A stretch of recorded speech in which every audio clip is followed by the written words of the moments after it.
नमस्कार। आज हम राजस्थान के एकीकरण के बारे में पढ़ने जा रहे हैं। जैसा कि आप जानते हैं कि राजस्थान का एकीकरण भारत के आजाद होने के समय की घटना है।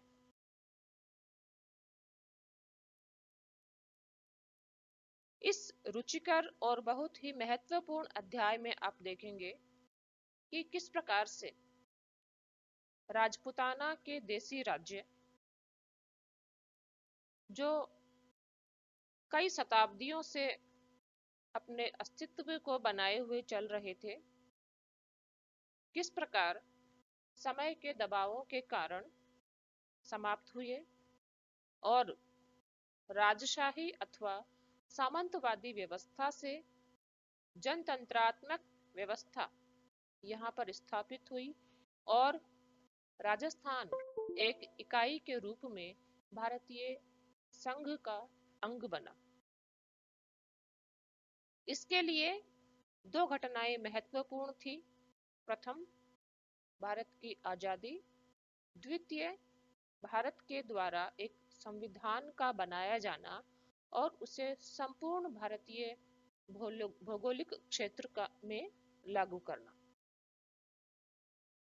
इस तरह राजस्थान के एकीकरण की घटना भारत में आजादी के प्राप्त करने के समय चल रही राजनीतिक घटनाओं का अंग बन जाती है और इसे हम उसी परिदृश्य में समझ सकते हैं। इसलिए आज के व्याख्यान में हम उस पृष्ठभूमि का अध्ययन करेंगे जिसमें राजस्थान के एकीकरण की परिस्थितियां उत्पन्न हुई। उन बातों का अध्ययन करेंगे जो यहाँ पर एकीकरण को समर्थ बनाने में सहायक सिद्ध हुई।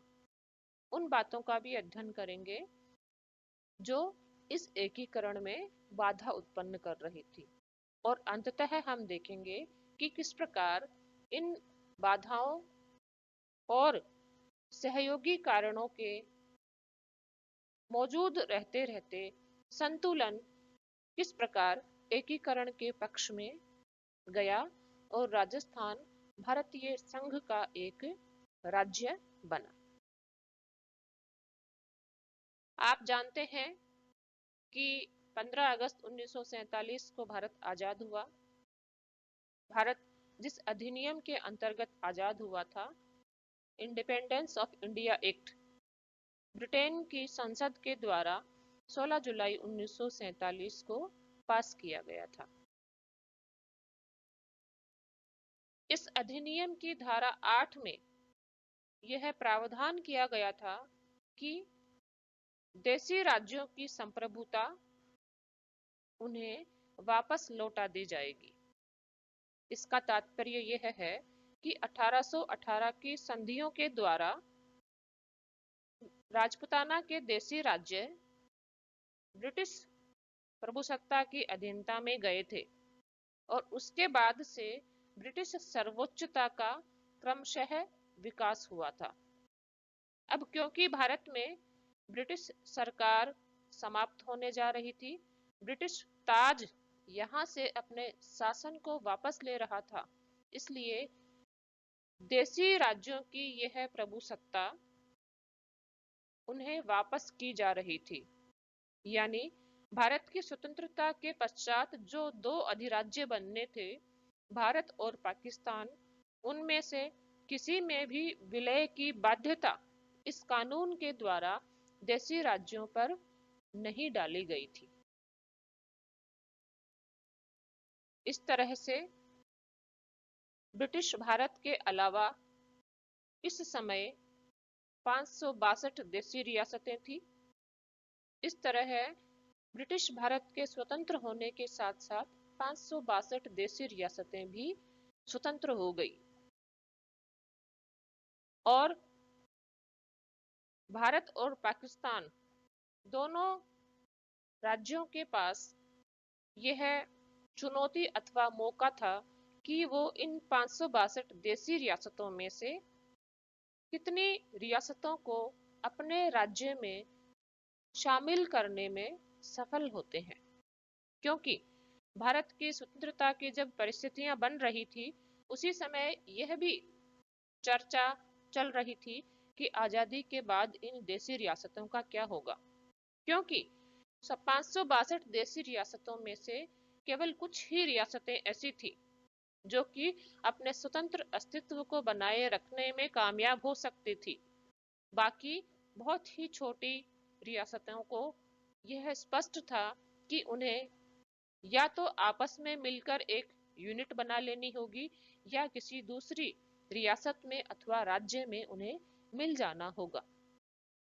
इसलिए जब भारत आजाद होने के ऐतिहासिक क्षण पर था, उसी समय रियासतों की जनता भी, रियासतों के शासक भी अपने भविष्य के बारे में सोच रहे थे। और ब्रिटिश सत्ता के समाप्त होने के पश्चात आई भारत की सरकार इस जुगत में थी कि किस तरह से वो भारत को टुकड़े टुकड़े होने से बचा सकती है और इन रियासतों को भारतीय राज्य में शामिल कर सकती है। आप जानते हैं कि 1946 में कैबिनेट मिशन के प्रावधानों के अनुसार 1946 में भारत की अंतरिम सरकार का गठन हुआ था। अंतरिम सरकार के गठन होने के साथ ही देशी रियासतों पर कार्य करने के लिए रियासती विभाग का गठन कर दिया गया था। इस रियासती विभाग के मंत्री थे गृह मंत्री सरदार वल्लभ भाई पटेल और उसके सचिव थे वीपी मेनन। और देशी रियासतों के एकीकरण का कार्य इस विभाग को सौंपा गया था। जैसा कि हमने बात की कि राजस्थान में 19 बड़ी रियासतें थी। इन रियासतों को अलग अलग हम अगले व्याख्यान में देखेंगे, जबकि हम ये देखेंगे क्रमशः कि किस प्रकार कितनी रियासतों का एकीकरण किस चरण में हुआ। 19 बड़ी रियासतें और 3 चीफशिप कहा जाता था, क्योंकि वो पूर्ण रियासतें नहीं होती थी। तो कुल 22 रियासतें यहाँ पर थी। इसके अलावा अजमेर मेरवाड़ा का केंद्रीय शासित प्रदेश था, जिन्हें राजस्थान में एकीकृत करना था और उसे भारतीय संघ का अंग बनाना था। तो इस समस्या के दो पहलू थे। नंबर 1, इन रियासतों का एकीकरण। नंबर 2, भारतीय संघ के अंग के रूप में उसकी स्थापना। इसलिए यह महत्वपूर्ण है कि यह भारतीय संघ की कल्पना कब से आई, क्योंकि संघ की कल्पना किए बिना ना तो राजस्थान की रियासतों के एकीकरण का प्रश्न उठता था और ना ही भारतीय संघ में उसके विलय का प्रश्न उठता था। जब भारत का स्वतंत्रता आंदोलन चल रहा था, 1928 की नेहरू रिपोर्ट में सर्वप्रथम पूरे भारत की कल्पना एक संघ के रूप में की गई थी और 1935 के भारतीय शासन अधिनियम में भारत का एक संघ बनाने का प्रावधान था। यदि भारत की देशी रियासतों में से उतने राज्य अपनी सहमति जाहिर कर देते जितनों में रियासतों में निवास करने वाली जनसंख्या का आधा हिस्सा निवास करता था। देशी रियासतें जो शताब्दियों से अपना अस्तित्व बनाए हुए थी, अपने अस्तित्व को विलीन करने के लिए तैयार नहीं थी। इसलिए शासकों की तरफ से तो कोई पहल हुई ही नहीं। भारतीय राष्ट्रीय कांग्रेस की तरफ से और अखिल भारतीय देशी राज्य लोक परिषद की तरफ से की गई पहल भी सफल नहीं हुई और 1935 में भारतीय संघ का जो प्रावधान था वह अस्तित्व में नहीं आ सका। और यह संघ केवल भारत की आजादी के समय ही अस्तित्व में आ सका। जैसा कि हमने बात की कि कैबिनेट मिशन के प्रावधानों के अंतर्गत अंतरिम सरकार बनी और अंतरिम सरकार सितंबर 1946 में बनी और इस जवाहरलाल नेहरू के अंतर्गत बनी इस सरकार में 5 जुलाई 1947 को ये रियासती विभाग बना, जिसके मंत्री सरदार वल्लभ भाई पटेल और जिसके सचिव वीपी मेनन थे।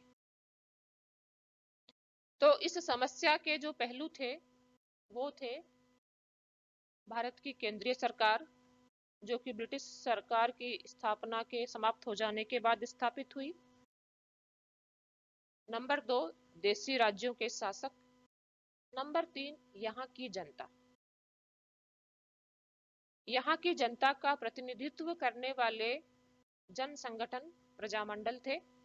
प्रजामंडल अखिल भारतीय देशी राज्य लोक परिषद से जुड़े थे।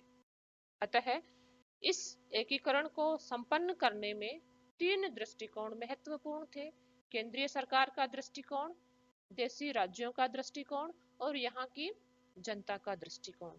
और आप देखेंगे कि देशी राज्यों के अवरोध उत्पन्न करने के बावजूद केंद्रीय सरकार और यहाँ की जनता, जो कि देशी राज्यों का एकीकरण करने के पक्ष में थी, इस कार्य में सफल हुई। तो हमें ये देखना है कि क्या बाधाएं थी। देशी राज्य क्यों नहीं राजस्थान के एकीकरण को संभव बनाना चाहते थे। जैसा कि आप जानते हैं कि एकीकरण से उनका अस्तित्व समाप्त हो जाता। वे राज्य जो 5वीं 6वीं शताब्दी से ही स्थापित थे अपने अस्तित्व को खो देते, इसलिए वो किसी भी कीमत पर अपने अस्तित्व को बनाए रखना चाहते थे। यद्यपि ये संभव नहीं था, क्योंकि अपने स्वतंत्र अस्तित्व को बनाए रखने के लिए पर्याप्त आर्थिक और सैन्य संसाधन, पर्याप्त भौगोलिक क्षेत्र, पर्याप्त जनसंख्या उनके पास नहीं थी। इसलिए उन्हें ये निर्णय करना था कि किस प्रकार वो अपने लिए सर्वाधिक उचित परिस्थितियां उत्पन्न कर सकते हैं।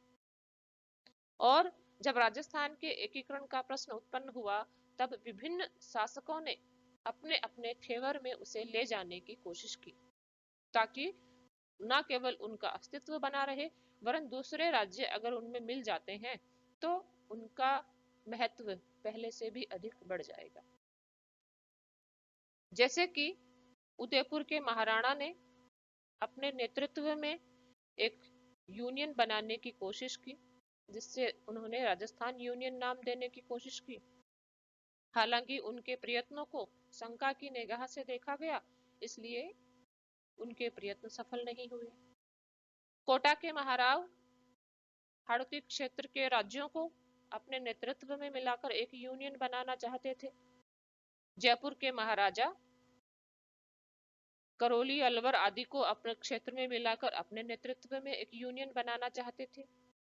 और इस तरह से राजस्थान के 4 बड़े राज्य जयपुर, जोधपुर, बीकानेर और कोटा आदि मिलकर 4 इकाइयों का एक संघ बनाकर भारतीय संघ से जुड़ना चाहते थे। यानी राजस्थान के एकीकरण में राजपुताना का प्रत्येक राज्य अपने लिए संभावनाएं तलाश कर रहा था, जो राजस्थान के एकीकरण को अलग दिशा दे रहा था। यहाँ पर एक इससे भी अधिक कठिन विभाजनकारी दृष्टिकोण जोधपुर के शासक की तरफ से उत्पन्न किया गया, जबकि उन्होंने मोहम्मद अली जिन्ना से पाकिस्तान में मिल जाने के लिए वार्तालाप की। न केवल स्वयं वरन राजस्थान के कई राज्य जैसलमेर, बीकानेर, जोधपुर, धौलपुर, टोंक, भोपाल तक एक गलियारे का निर्माण करते हुए पाकिस्तान के साथ मिल जाना चाहते थे। लेकिन केंद्रीय सरकार, खासतौर से सरदार वल्लभ भाई पटेल ने इस परिस्थिति पर नियंत्रण पाया। इस तरह से सबसे प्रमुख समस्या जो पैदा की गई राजस्थान के एकीकरण में, वो देसी राजाओं के द्वारा ही पैदा की गई थी, क्योंकि यह उनके अस्तित्व का प्रश्न था। फिर भी समय का दबाव था जिसके आगे उन्हें झुकना पड़ा, क्योंकि ये जो शासक अपने अपने नेतृत्व में एकीकरण का प्रयत्न कर रहे थे, उससे यह भी जाहिर होता है कि वो कम से कम ये तो समझ पा रहे थे कि एकीकृत होने के सिवाय कोई चारा नहीं है। यह प्रश्न अलहदा हो सकता है कि यह एकीकरण किस प्रकार से होना चाहिए। इन्होंने जो एकीकरण के प्रयास किए अपने अपने नेतृत्व में, उन्होंने भी राजस्थान को एकीकरण की दिशा में आगे बढ़ाया। खास तौर से यहाँ की जनता, जिनका नेतृत्व यहाँ के प्रजामंडल और प्रजा परिषद कर रहे थे, और वो AISPC से जुड़े हुए थे। AISPC भारत की स्वतंत्रता के पश्चात भारतीय राष्ट्रीय कांग्रेस में मिल गई थी। इस प्रकार यहाँ की जनता पूरी एकीकृत हो गई थी और वह भारतीय संघ का निर्माण करना चाहती थी। अखिल भारतीय देसी राज्य लोक परिषद ने नवंबर 1946 में ही अपनी एक मीटिंग में यह घोषित कर दिया था कि राजस्थान की जो रियासतें हैं उनको एक संघ में मिलना ही होगा, क्योंकि वो स्वतंत्र रूप से अपना अस्तित्व बनाए रखने की क्षमता उनमें नहीं है। जो रियासती विभाग स्थापित किया गया केंद्रीय सरकार के अंतर्गत, उसने भी यह जारी किया कि जिन रियासतों की जनसंख्या 10 लाख से कम है और जिनका वार्षिक राजस्व 1 करोड़ से कम है, उन्हें आपस में मिलकर बड़ी यूनिट्स बनानी होंगी। इस तरह से अपनी जनता की तरफ से आए दबाव और केंद्रीय सरकार की तरफ से आए दबावों ने अंततः देसी राज्यों के शासकों को इस बात के लिए मजबूर किया कि वो राजस्थान में एकीकृत होने के लिए मजबूर हुए। हालांकि उनके पद, पदवी, सम्मान, विरासत को पर्याप्त सम्मान केंद्रीय सरकार के द्वारा दिया गया। माउंटबेटन, जो कि भारत के अंतिम वायसराय थे, ने भी जाते जाते यह सलाह दी थी कि देसी रियासतों को विदेशी रक्षा,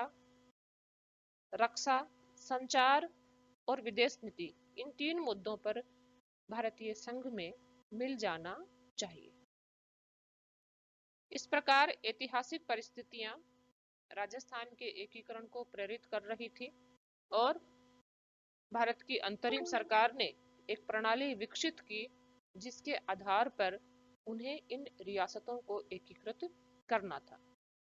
उन्होंने राजाओं को आश्वासन दिया कि भारतीय संघ में मिलते समय उन्हें केवल 3 चीजों को, 3 शक्तियों को ही भारतीय संघ को परित्याग करना होगा। ये है सुरक्षा, विदेश नीति और संचार। बाकी के अधिकार उनके पास, अपने पास बने रहेंगे। 2 समझौतों के आधार पर इन रियासतों का भारतीय संघ में एकीकरण होना था। ये समझौते थे। प्रथम, स्टैंड स्टिल एग्रीमेंट, यथास्थिति समझौता। इस समझौते के द्वारा देसी रियासतें यह स्वीकृति देती थी कि पूर्ववर्ती ब्रिटिश सरकार के साथ उनके जो संबंध चले आ रहे थे, वो वे इस नई सरकार के साथ बनाए रखेंगे जब तक कि नई व्यवस्थाएं स्थापित नहीं की जाती। इस प्रकार इन रियासतों के साथ डील करने का अधिकार रियासतों ने भारत की केंद्रीय सरकार को दे दिया था। दूसरा समझौता था इंस्ट्रूमेंट ऑफ एक्सेशन, यानी विलय का पत्र। और जो भी रियासत इस विलय के प्रपत्र पर हस्ताक्षर करती, वह स्वयं को भारतीय संघ में शामिल किए जाने की इजाजत देती थी। तो आप समझ सकते हैं कि स्टैंड स्टिल एग्रीमेंट पर साइन करना तो कोई दुष्कर कार्य नहीं था, क्योंकि उससे केंद्रीय सरकार के साथ विमर्श का रास्ता खुलता था। इसलिए स्टैंड स्टिल एग्रीमेंट पर हस्ताक्षर करने में देशी रियासतों के शासकों ने हिचक नहीं दिखाई। लेकिन जिस कार्य में सबसे अधिक समस्या आई वह था विलय प्रपत्र पर देशी राज्यों के हस्ताक्षर प्राप्त करना। और यह कार्य सरदार वल्लभ भाई पटेल और वीपी मेनन के भागीरथी प्रयासों से संपन्न हुआ, जबकि उन्होंने राजपुताना के समस्त राज्यों को कभी समझाइश के माध्यम से, कभी शक्ति के माध्यम से, कभी कूटनीति के माध्यम से राजस्थान राज्य के रूप में एकीकृत होने के लिए मनाया। और यह कार्य 18 मार्च 1948 को प्रारंभ हुआ और 26 जनवरी 1950 को पूरा हुआ। उसके बाद पुनः संगठन होकर 1 नवंबर 1956 को राजस्थान 26 राज्यों के साथ अपने एक राज्य के रूप में अस्तित्व में आया। इस लंबे समय में 18 मार्च 1948 से 1 नवंबर 1956 के मध्य राजस्थान का एकीकरण अनेक चरणों से गुजरा।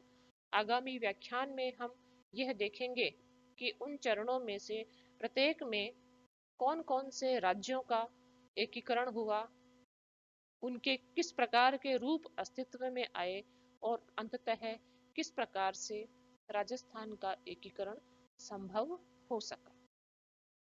धन्यवाद।